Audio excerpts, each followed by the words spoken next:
மகர ராசி அன்பர்களுக்கு பார்த்திங்கன்னா இந்த காலகட்டம் பார்த்திங்கன்னா தன்னுடைய பழைய நோய் ஏதாவது இருந்துச்சு, ரொம்ப குரானிக் டிசீஸ்னால் அதை எல்லாமே சரியாகக்கூடிய ஒரு வாய்ப்பு இருக்குது. ஸோ அதுக்கான ஒரு மருத்துவ சிகிச்சை கூட இந்த காலகட்டத்தில் செய்வாங்க.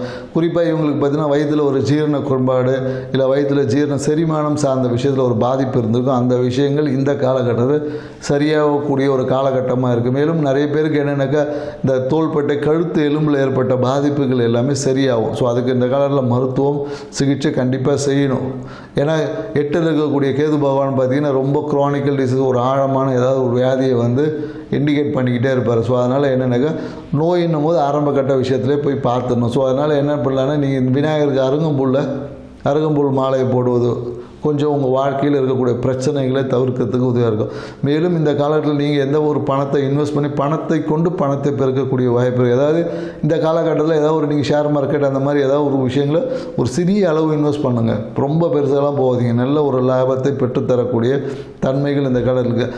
பேராசை பெருநஷ்டம், அதையும் புரிஞ்சுக்கணும். ஸோ ஷேர் மார்க்கெட்டில் மகர ராசிக்காரன் கம்மியாக முதலீடு பண்ணி லாபம் அதிகமாகும். அதிக முதலீடு பண்ணிங்கன்னா லாபமே இல்லாமல் போயிடும். கவனமாக இருங்க.